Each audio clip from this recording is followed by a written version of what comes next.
नमस्कार। जय श्री कृष्ण। श्रीमद् वाल्मीकि रामायण बालकांड के श्लोक का क्रमशः निरंतर मैं हिंदी में अर्थ आपको सुना रही हूँ। 31 सर्ग तक आपको सुनाया। 31वें सर्ग में एक स्थान को देखकर श्री राम जी विश्वामित्र से पूछते हैं कि यह स्थान कौन सा है। उसी स्थान के बारे में विश्वामित्र बताते हैं। और इसी सर्ग में यह भी है 32वें सर्ग में कि कुश नाम की 100 कन्याओं का वायु के कोप से कुब्जा होना। ये सब इसमें कथा है जो आपने कभी सुनी ना होगी। पूरा सुनिएगा, लाइक कमेंट शेयर करिएगा। आइए सुनिए। 32 सर्ग। ब्रह्मपुत्र कुश के 4 पुत्रों का वर्णन। सोनभद्र तटवर्ती प्रदेश को वसुकी भूमि बताना और कुश नाम के 100 कन्याओं का वायु के कोप से कुब्जा होना।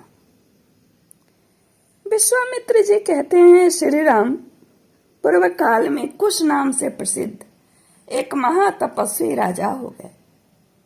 वे साक्षात ब्रह्मा जी के पुत्र थे। उनका प्रत्येक व्रत एवं संकल्प बिना किसी क्लेश या कठिनाई के ही पूर्ण होता था। वे धर्म के ज्ञाता, सत्पुरुषों का आदर करने वाले और महान थे। उत्तम कुल में उत्पन्न विदर्भ देश की राजकुमारी उनकी पत्नी थी। उसके गर्भ से उन महात्मा नरेश ने 4 पुत्र उत्पन्न किए और जो उन्हीं के समान थे। उनके नाम इस प्रकार हैं: कुशाम, कुशनाभ, असुरत, रजस तथा वसु। ये सब के सब तेजस्वी तथा महान उत्साही थे। राजा कुश ने प्रजा रक्षण रूप क्षत्रिय धर्म के पालन की इच्छा से अपने उन धर्मिष्ठ तथा सत्यवादी पुत्रों से कहा, पुत्रों, प्रजा का पालन करो, इससे तुम्हें धर्म का पूरा पूरा फल प्राप्त होगा।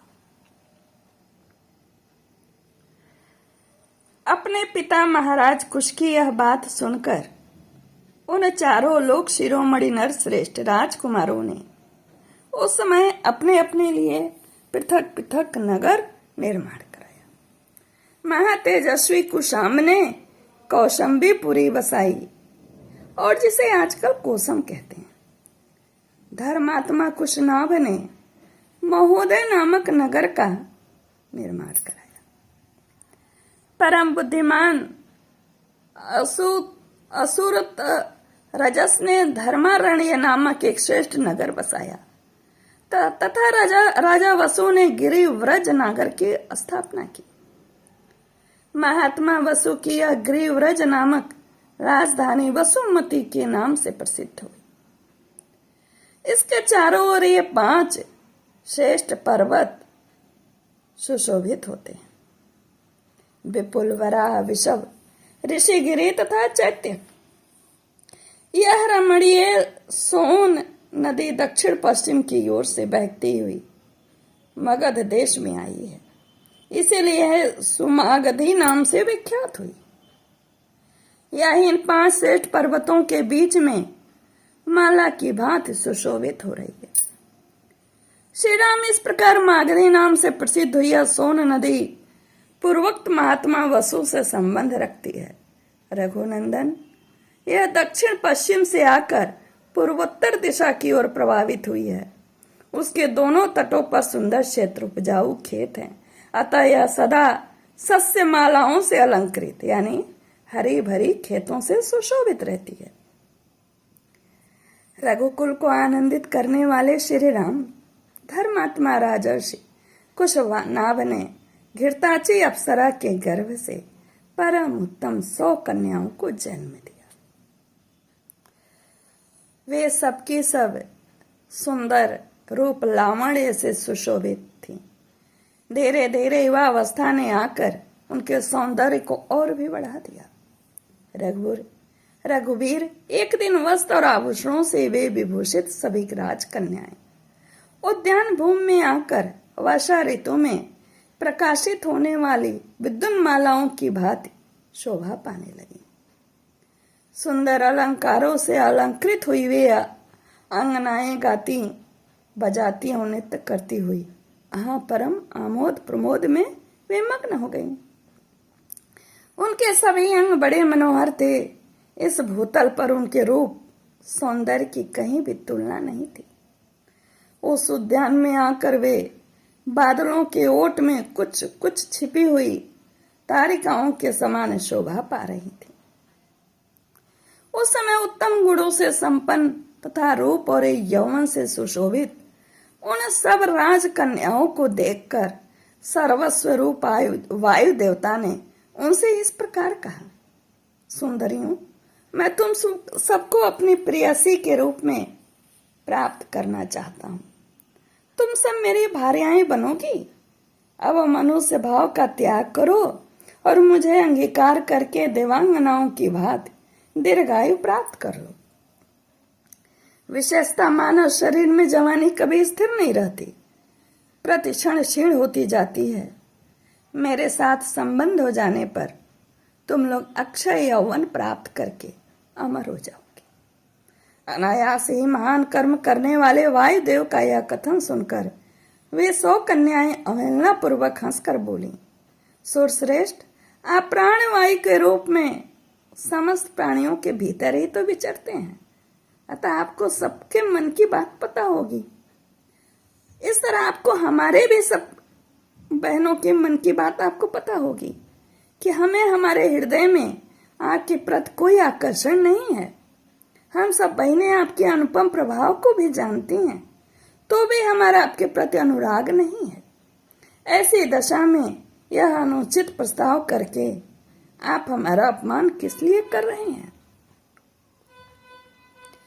देव शिरोमणे, हम सब की सब राजर्षि कुछ नाभ की कन्याएं हैं। देवता होने पर भी आपको श्राप देकर हम वायु पद से भ्रष्ट कर सकती हैं, किंतु ऐसा करना नहीं चाहती, क्योंकि हम अपने तप को सुरक्षित रखती हैं।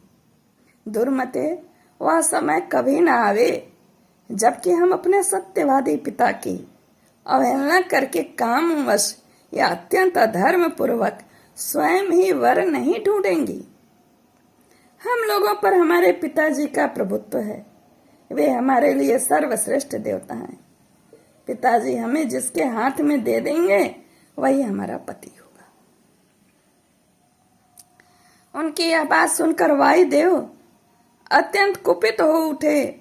उन ऐश्वर्यशाली प्रभु ने उनके भीतर प्रविष्ट हो सब अंगों को मोड़कर टेढ़ा कर दिया, यानी वात रोग कर दिया। वात रोग से हाथ पैर मुड़ जाते हैं ना, शरीर मुड़ जाने का कारण वे कुबड़ी हो गई।